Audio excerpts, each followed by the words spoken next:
എല്ലാവർക്കും നമസ്കാരം. അപ്പോൾ ഇന്ന് ക്രിസ്മസ് ദിനത്തിൽ എനിക്ക് വളരെ പേഴ്സണലി എനിക്ക് ഭയങ്കര സങ്കടം ഉണ്ടാക്കുന്ന ഒരു വീഡിയോ ഞാൻ കണ്ടു. അപ്പം ഒരു ന്യൂസാണ്. അന്നേരം എനിക്കത് നിങ്ങളുമായിട്ട് ഒന്ന് ഷെയർ ചെയ്യണമെന്ന് തോന്നി കേട്ടോ. ഭയങ്കര വിഷമമുള്ളൊരു വീഡിയോ ആണ്. എനിക്ക് പേഴ്സണലി ഭയങ്കര വിഷമമുണ്ടായി. കാരണം ഞാൻ ഇന്ത്യയിൽ ജനിച്ചു വളർന്ന ഒരാളും നമ്മുടെ ഇന്ത്യൻ ഭരണഘടനയുടെ ആശയങ്ങളൊക്കെ ഉയർത്തിപ്പിടിക്കുന്ന ഒരാളും ഒരു പൊളിറ്റിക്കൽ സയൻസ് അധ്യാപികയും കൂടിയായ എനിക്ക് മാനസികമായിട്ട് ഭയങ്കര ബുദ്ധിമുട്ടുണ്ടാക്കിയ ഒരു വാർത്തയാണിത്. അതിനെക്കുറിച്ച് ഒന്ന് രണ്ട് കാര്യങ്ങൾ എനിക്ക് പറയണമെന്നും കൂടെ തോന്നിയത് കൊണ്ടാണ് ഞാൻ ഈ വീഡിയോ ചെയ്യുന്നത്.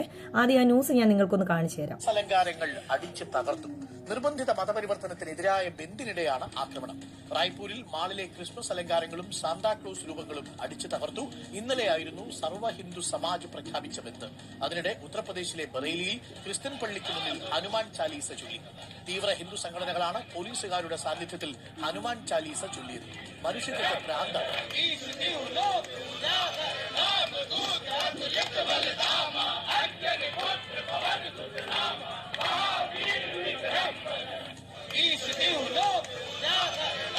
ഇവരുടെയൊക്കെ പ്രവൃത്തി കണ്ടാലേ പ്രിയപ്പെട്ട പ്രേക്ഷകരെ, ഹനുമാനും യേശുക്രിസ്തു തമ്മിൽ എന്തോ ഒരു മത്സരത്തിൽ ഏർപ്പെട്ടിരിക്കുന്ന പോലെയാണ്. ഞങ്ങൾ ഹനുമാൻ ചാലീസ ചൊല്ലും, നിങ്ങൾ കരോൾ ഗാനം പാടിയാൽ.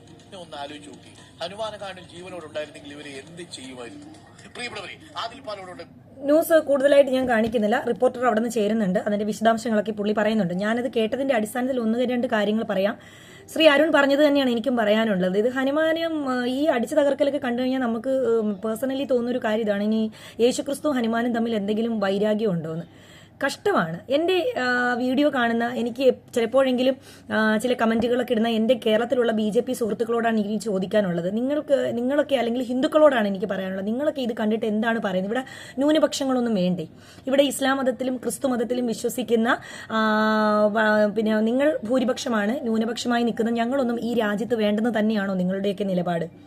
എങ്കിലും ഞാൻ വളരെ സ്നേഹത്തോടെ തന്നെ പറയുകയാണ്, ഇന്ത്യയിലെ ഭൂരിപക്ഷം വരുന്ന ഹിന്ദു വിഭാഗങ്ങളും സെക്യുലാരിസ്റ്റുകൾ, അതായത് നമ്മുടെ മതേതരത്തെ ഉയർത്തിപ്പിടിക്കുന്ന ആൾക്കാരായതുകൊണ്ട് തന്നെയാണ് ഇവിടെ നമ്മളെല്ലാവരും നിലനിന്ന് പോകുന്നത്. അവർക്ക് തന്നെയാണ് ആ മൂല്യങ്ങൾ കൂടുതലുള്ളതും. അതിനകത്ത് യാതൊരു തർക്കവും ഇല്ല. ഇനി ആരതിനെതിരെ പറഞ്ഞാലും ആ ഹിന്ദുക്കളെ തന്നെയാണ് നമ്മുടെ രാജ്യത്തിന്റെ മതേതരവാദികളായിട്ട് ഞാൻ പേഴ്സണലി ഉയർത്തിപ്പിടിക്കുന്നത്. പക്ഷേ എങ്കിലും ഈ കരോൾ തുടങ്ങിയ അന്നു മുതൽ നോർത്ത് ഇന്ത്യയിലെ പല പ്രദേശങ്ങളിലും കരോളിനെ എതിർക്കുകയും പള്ളിയിൽ കയറി ഭീഷണി മുഴക്കുകയും പള്ളിയിൽ കയറി എന്താ പറയുന്നത് എല്ലാം അടിച്ചു തകർക്കുകയൊക്കെ ചെയ്യുന്ന ഒരു പ്രവണത നോർത്ത് ഇന്ത്യയിലെ പല സ്ഥലങ്ങളിലും ഇപ്പോൾ കണ്ടുവരുന്നു. ഞാൻ ചോദിക്കട്ടെ, ക്രൈസ്തവർ അവരുടെ വിശ്വാസപ്രകാരം അവർ ക്രിസ്മസ് ആഘോഷിക്കട്ടെ. ഇതാ എൻ്റെ മകനും ഒക്കെ കഴിഞ്ഞ ദിവസം കരോളിന്റെ കൂടെ പോയി. അതൊക്കെ കുഞ്ഞുങ്ങളുടെ ഒരു സന്തോഷമായിട്ട് നിങ്ങൾ കാണൂ.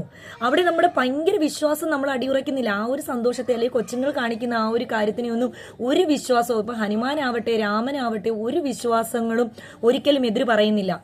ഇനി ഒരു കാര്യം കൂടെ ഞാൻ പറയട്ടെ. സ്വന്തം രാജ്യവും സാമ്രാജ്യവും അധികാരമൊക്കെ ഉപേക്ഷിച്ച് അനിയന് വേണ്ടി അല്ലെങ്കിൽ പിതാവിന് വേണ്ടിയിട്ട് അതെല്ലാം ത്യജിച്ചിട്ട് കാട്ടിലേക്ക് പോകാൻ തയ്യാറായ മനുഷ്യനാണ് പിന്നെന്താ പറയുന്നത് ശ്രീരാമൻ എന്ന് പറയുന്നത്. അതുപോലെ തന്നെ 10 വെള്ളിക്കാശിന് ഒറ്റിക്കൊടുത്ത കുരിശിൽ കയറേണ്ടി വന്ന ആളാണ് ജീസസ് ക്രൈസ്റ്റ്. ഇതൊക്കെ നമ്മൾക്ക് എല്ലാവർക്കും അറിയാവുന്ന ഓരോരുത്തരുടെ വിശ്വാസത്തിന്റെ ഭാഗമാണ്. ഞാനൊരു കാര്യം പറയട്ടെ, ഈ വിട്ടുകൊടുക്കലിലും ത്യാഗത്തിലുമാണ് ഈ നന്മ എന്ന് പഠിപ്പിക്കുകയാണ് എല്ലാ മതങ്ങളും ചെയ്യുന്നത്.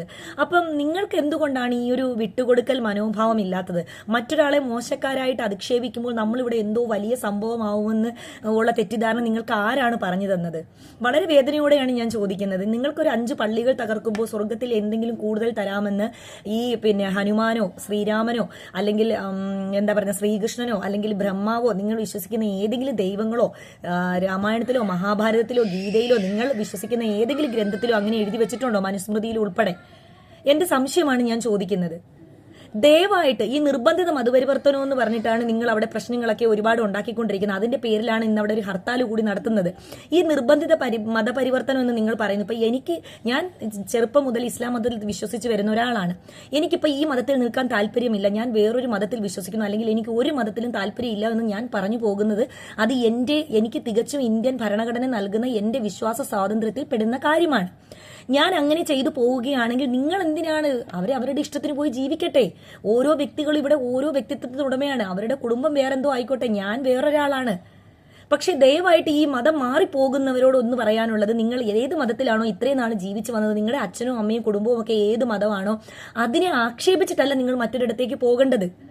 അത് നിങ്ങൾക്ക് കംഫർട്ട് അല്ലാത്തതുകൊണ്ട് നിങ്ങൾ മാറിപ്പോയി. ഒരിക്കലും മറ്റൊരാൾ അത് മോശമായതുകൊണ്ടാണ് ഞാൻ ഇതിലേക്ക് വന്നതെന്ന് പറഞ്ഞ് പിന്നെ അവരെ കുത്തിയിരുന്ന് അതിനെ കുറ്റം പറയാനും, ഒരു മതത്തെയും നമ്മൾ കുറ്റം പറയേണ്ട, ഒരു വിശ്വാസത്തെയും നമ്മൾ കുറ്റം പറയേണ്ട. നമ്മൾ നമ്മുടെ വിശ്വാസത്തിനനുസരിച്ച് ജീവിക്കുക, മറ്റുള്ളവരുടെ വിശ്വാസത്തിനനുസരിച്ച് ജീവിച്ചോട്ടെ. നമ്മൾക്കൊരു ഇച്ചിരി ബഹുമാനം പരസ്പരം ഉണ്ടായാൽ മതി. പിന്നെ ഒരു ഇച്ചിരി കരുണയും മനുഷ്യരോട് കാണിക്കുക, സഹജീവികളോട് കാണിക്കുക, മറ്റുള്ളവരുടെ വിശ്വാസത്തെ ബഹുമാനിക്കുക, എല്ലാവരോടും നല്ല രീതിയിൽ സഹകരിക്കുക. രാവിലെ എഴുന്നേറ്റ് നടക്കുന്ന വഴി പോകുന്ന പരിചയമുള്ളവരെയും പരിചയമില്ലാത്തവരെയും കണ്ട് അവരുടെ മുഖത്ത് നോക്കി ചെറുതായി ഒന്ന് ചിരിച്ചാൽ നമ്മൾക്കൊന്നും നഷ്ടപ്പെടാനില്ല. എന്താ നമുക്ക് നഷ്ടപ്പെടാനുള്ളത്? ക്രൈസ്തവരൊക്കെ ആഘോഷിക്കുന്ന, അല്ലെങ്കിൽ ഈ ക്രിസ്മസ് ആഘോഷം എന്ന് പറയുന്നത്, ഈ കരോളിന് വരുന്നവരെന്ന് പറഞ്ഞാൽ അവർ ക്രിസ്ത്യ മതത്തിൽപ്പെട്ടവർ മാത്രമല്ല, ഹിന്ദു മതത്തിലുള്ളവരും ക്രിസ്ത്യ മതത്തിലുള്ളവരും ഒക്കെ ഈ കരോളിന് ആഘോഷിക്കുന്നുണ്ട്. ആ കേരളത്തിൽ തന്നെ CPM-ന്റെ ആൾക്കാർ കരോളിന് ആഘോഷിച്ചെന്ന് പറഞ്ഞുകൊണ്ട് BJP-ക്കാർ അവരെ എടുത്തിട്ട് ആ കുട്ടികളെ മർദ്ദിക്കുകയും അങ്ങനെ ഒരു പ്രശ്നം ഉണ്ടാക്കുകയും ചെയ്ത്, അവര് കമ്മ്യൂണിസ്റ്റ് പാർട്ടിയുടെ ബാൻഡാണ് റെന്റിന് എടുത്തുകൊണ്ട് വന്ന് അവർ പരിപാടി നടത്തിയത്. ആ അരിവാള് അങ്ങാണ്ട് ആ ഒരു ചിഹ്നം അങ്ങാണ്ട് അവരുടെ ബാൻഡിൽ കണ്ടിട്ടാണ് ഇത്രയും പ്രശ്നം BJP-ക്കാർ ഉണ്ടാക്കിയത്.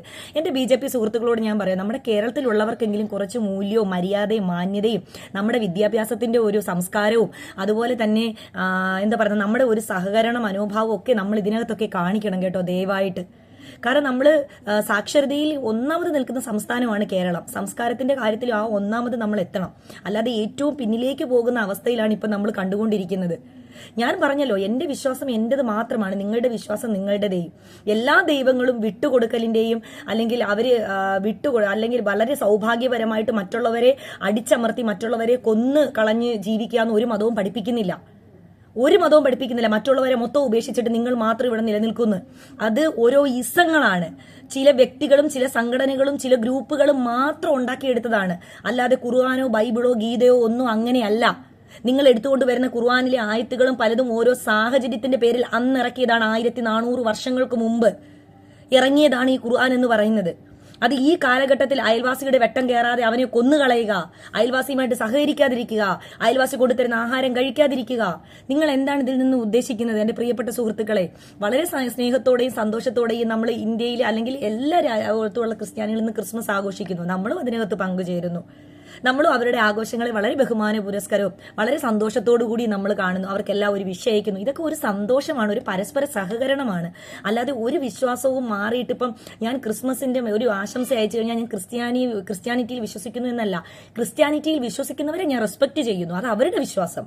ഹിന്ദുവിൽ വിശ്വസിക്കുന്നവരെ ഞാൻ റെസ്പെക്ട് ചെയ്യുന്നു, അത് അവരുടെ വിശ്വാസം. ഞാൻ വിശ്വസിക്കുന്നത് ഇസ്ലാം മതത്തിലാണ് എന്ന് കരുതി അവരുമായിട്ട് സഹകരിക്കുന്നതിനോ അവരുടെ ഭക്ഷണം വാങ്ങിച്ച് കഴിക്കുന്നതിനോ ഒന്നും എന്റെ മതം എന്നെ വിലക്കുന്നതായിട്ട് എനിക്ക് തോന്നുന്നില്ല. ഈ ഖുർആനിൽ പറഞ്ഞിരിക്കുന്ന കാര്യങ്ങൾക്കൊക്കെ തന്നെ വിശദമായ എക്സ്പ്ലനേഷൻസ് ഉണ്ട്. ഇവർ പറയുന്ന മുക്കും മുറിയും ഒന്നും എടുത്തു വെച്ച് ദയവായിട്ട് ആരും പറയരുത്. എന്റെ മതത്തിലുള്ളവരോട് കൂടിയാണ് ഞാൻ പറയുന്നത്. നമ്മുടെ മതത്തെ നമ്മൾ തന്നെ എന്താ പറയുന്നത്, വളരെ പുറകോട്ടടിക്കുന്ന രീതിയിൽ ഈ നൂറ്റാണ്ടിൽ കാലഘട്ടത്തിൽ ജീവിക്കുന്ന രീതിയിൽ നിന്ന് നമ്മുടെ മതത്തെ നമ്മൾ തന്നെ പുറകോട്ടടിക്കരുത്. അതുകൊണ്ട് തന്നെ എവിടെ നമ്മുടെ സെക്യുലാരിസം, എവിടെ നമ്മുടെ രാജ്യത്തിന്റെ മതേതരത്വം? എന്തിനാണ് നിങ്ങൾ ഈ കരോൾ ഗാനത്തിന്റെ ഇടയ്ക്ക് പോയി ഈ ഹനുമാൻ സേവ പാടുകയും അവിടെ പ്രശ്നം ഉണ്ടാക്കുകയും ചെയ്യുന്നത്? നിങ്ങളത് പാടിക്കോ, പാടണ്ടെന്ന് ആര് പറയുന്നു? നമ്മൾക്ക് ഇഷ്ടമാണ്. പണ്ട് മുതലേ ജയ് ഹനുമാൻ കണ്ട് അതൊക്കെ ഭയങ്കര പിന്നെന്താ പറയുന്നത്, ഭയങ്കര സന്തോഷത്തോടു കൂടി ഞങ്ങൾ എൻജോയ് ചെയ്തിരുന്നൊരു കാര്യമാണ് ഹനുമാൻ ഇതൊക്കെ. പക്ഷേ അവരുടെ ആഘോഷങ്ങൾക്കിടയിൽ അവരെ ബുദ്ധിമുട്ടുണ്ടാക്കിച്ച് അവരെ അടിച്ചു തകർത്തി അവരെ ഇല്ലായ്മ ചെയ്ത് ഇവിടെ ഹിന്ദുക്കൾ മാത്രം ജീവിച്ചാൽ മതിയെന്ന് ഒരു ഇത് നിങ്ങൾക്കുണ്ടെങ്കിൽ എൻ്റെ ദയവ് ചെയ്ത് എൻ്റെ കുറച്ച് പേരെങ്കിലും ഇതിനോട് അനുകൂലിക്കുന്ന ആരെങ്കിലും ഉണ്ടെങ്കിൽ ദയവായിട്ട് നിങ്ങൾ എല്ലാവരും മാറ്റി ചിന്തിക്കണം. നമ്മൾക്ക് എല്ലാവർക്കും ഇവിടെ സന്തോഷത്തോടെ ജീവിക്കണം. ലോകത്തിന്റെ എല്ലാ കോണിലുള്ളവരും വളരെ മനോഹാരിതയോട് ഉയർത്തിപ്രവർത്തിക്കുന്നതാണ് നമ്മുടെ ഇന്ത്യൻ ഭരണഘടന, ലോകത്തിലെ ഏറ്റവും വലിയ എഴുതപ്പെട്ട ഭരണഘടന. അതിനകത്ത് പ്രിയാമ്പിളിൽ എഴുതി വെച്ചിട്ടുള്ളൊരു വാക്കാണ് സെക്യുലാരിസം അഥവാ മതേതരത്വം. ഏത് മതത്തിൽപ്പെട്ടവർക്കും ഇവിടെ ശരിയായി വിശ്വസിക്കാം, അത് പ്രചരിപ്പിക്കാം, അതിനുവേണ്ടി ആരാധനാലയങ്ങൾ ഉണ്ടാക്കാം, അതിന്റെ ആ ഇഷ്ടത്തിനനുസരിച്ച് നമുക്കിവിടെ ജീവിക്കാം. ഇന്ത്യ എന്ന് പറയുന്നത് ഒരു മതേതര രാജ്യമാണ്, ഒരിക്കലും ഒരു എന്താ പറയുന്നത് മതരാഷ്ട്രമല്ല. അതുകൊണ്ട് എനിക്ക് ഇന്ന് ക്രിസ്മസ് കൂടിയാണ്. എല്ലാവരും വളരെ സന്തോഷത്തോടെ ക്രിസ്മസ് ആഘോഷിക്കുന്ന സമയത്ത് ഈ ഒരു ന്യൂസ് പെട്ടെന്ന് റിപ്പോർട്ടിൽ കണ്ടപ്പോൾ എനിക്ക് വളരെ സങ്കടം തോന്നിയത് കൊണ്ട് മാത്രമാണ് ഞാൻ ഈ വീഡിയോ ചെയ്തത്. നമ്മൾ ആരും തന്നെ ഈ മതങ്ങളെപ്പറ്റി മുഴുവനും പഠിച്ചിട്ട്, എല്ലാ മതങ്ങളെപ്പറ്റി ഡീറ്റെയിൽഡായിട്ട് പഠിച്ചിട്ട് ഏറ്റവും നല്ല മതം ഇന്നതാണ്, ഹിന്ദുവാണ് അല്ലെങ്കിൽ ക്രിസ്ത്യനാണ് മുസ്ലിമാണ് എന്ന് നോക്കി തിരഞ്ഞെടുത്തതല്ലല്ലോ. ആണോ? നമ്മുടെ ജന്മം കൊണ്ട് നമ്മുടെ പൂർവികർ, നമ്മുടെ അച്ഛനും അമ്മയും എൻ്റെ ഉമ്മായും വാപ്പായും ഒക്കെ ഈ മതത്തിൽ വിശ്വസിച്ച് വന്നതുകൊണ്ട് ഞാനും ഇത് കണ്ടിന്യൂസ് വിശ്വസിച്ച് പോകുന്നു, അത്രേ ഉള്ളൂ. അത് ഇഷ്ടമില്ലാത്തവർ വലുതായി കഴിയുമ്പോൾ വേറൊരു ആശയത്തോട് അവർക്ക് യോജിപ്പുണ്ടെങ്കിൽ അവർ അങ്ങോട്ട് പോകുന്നു, പോട്ടെ. എന്തിനാണ് പിടിച്ചു നിർത്തുന്നത്? അങ്ങനെ പിടിച്ചു നിർത്തിയാൽ ഇപ്പൊ എന്നെ ഇസ്ലാം മതത്തിൽ നിന്ന് പോയ 5-6 വരെ പിടിച്ചു നിർത്തിയാൽ എനിക്ക് സ്വർഗത്തിൽ മേളിലൊന്നും കിട്ടത്തില്ല.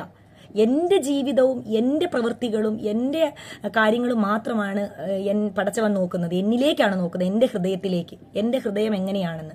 മറ്റുള്ളവരെ, അവർക്ക് ഓരോ വ്യക്തിക്കും ഓരോ ജീവനുണ്ട്, ആ ജീവിയുടെ ഹൃദയത്തിലേക്കാണ് പടച്ചവൻ നോക്കുന്നതെന്നാണ് ഞാൻ വിശ്വസിക്കുന്നത്. അതുകൊണ്ട് എല്ലാവരും വളരെ സ്നേഹത്തോടു കൂടിയിരിക്കുക, വളരെ സന്തോഷത്തോടു കൂടിയിരിക്കുക, മറ്റുള്ളവരെ നോക്കി പുഞ്ചിരിക്കുക, അവരോട് സൗഹാർദ്ദപരമായിട്ട് ഇടപഴകുക. നമുക്ക് സഹകരിക്കാൻ താല്പര്യമില്ലേ, സഹകരിക്കേണ്ട, പക്ഷെ ദ്രോഹിക്കാതിരിക്കുക. Thank you.